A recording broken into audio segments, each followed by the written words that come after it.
کہنے لگا میں نے نا حمزات کو قابو کرنے کے لیے میں نے ایک عمل کیا. عمل یہ تھا کہ ایک بڑا سا تھال لے لے، جیسے یہ گارے اور مٹی میں تھال ہوتے ہیں، اس کا چراغ بنا لے، اس میں 10 کلو تیل ڈالے اور بڑی ساری بتی ہو، ٹھیک، اس کی بتی جلائیں. 10 کلو تیل جلنا ہے. یہ سارا کتنا تیل جلنا ہے؟ اس کی بتی میں، اس کی لو میں دیکھنا ہے. اور پھر بیٹھنا اس انداز سے ہے کہ میرا سایہ ہو اور پھر میں اپنے سائے کو بھی دیکھوں، لو کو بھی دیکھوں. اور اس کے بعد یہ وظیفہ پڑھنا ہے. 40 دن میں یہ 10 کلو تیل جل جاتا ہے. دن رات بیٹھنا ہے اور اس کو پڑھنا. 30 دن جب گزرے تھے، 30 دن گزرنے کے بعد اس کو نقشے نظر آنا شروع ہوئے. نقشے یہ نظر آنا شروع ہوئے کہ گھر ہے، بچے ہیں، کھیل رہے ہیں، اماں بیٹھی ہے، آپس میں بچے کو لڑ بھی رہے ہیں، کھا بھی رہے ہیں، پی بھی رہے ہیں. اس نے ادھر سے توجہ ہٹائی. مرشد نے فرمایا تھا کہ دیکھ میری نگرانی میں عمل کر رہا ہے، نقشے نظر آئیں گے، کسی نقشے میں نہ توجہ کرنا نہ خوف کرنا.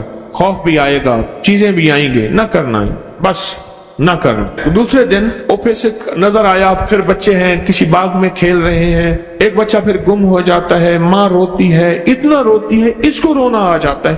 پھر خیال آیا مرشد نے فرمایا تھا کسی توجہ نہ کر، یہ کیا نقشہ شروع ہو گیا.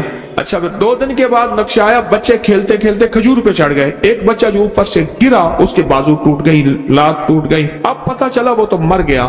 اب اس کی میت پہ جو اماں نے بین ڈالے، جو ابے نے روئے اور گھر کی مائیاں روئیں، اصل اس کو وظیفے سے ہٹانا تھا اور اس کی نظر جو وہ وہاں سے نظر سے ہٹانا تھا. پھر اس کو مرشد کا خیال آیا کہ توجہ نہیں ہٹانی، دھیان نہیں ہٹانا. پھر خیال آیا جب مرشد کامل ہو فائدہ کبھی نہیں ہوگا جب تک یقین کامل نہ.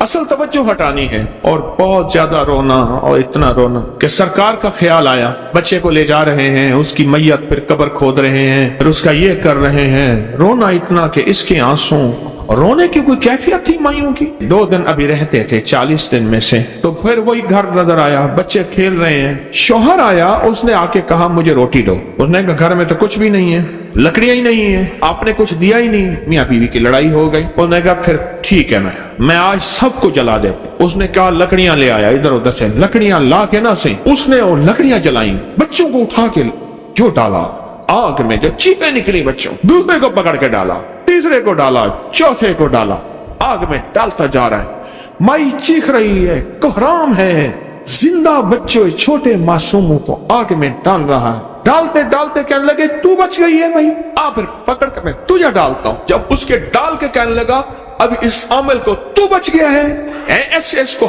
ایسے ایسے پکڑنے لگا اور پیچھے مرشد کا کھینچ کے تھپڑ اس کو آیا. جب کھینچ کے تھپڑ آیا سارا نقشہ ختم ہو گیا. اوہو، کہنے لگا یہ کیا تھا. مرشد کامل ایسا ہوئے جڑا لولوں دے وچ وسے ہو، نال نگاہ دے پاک کریندا، نہ صابن سجی کھتے ہو.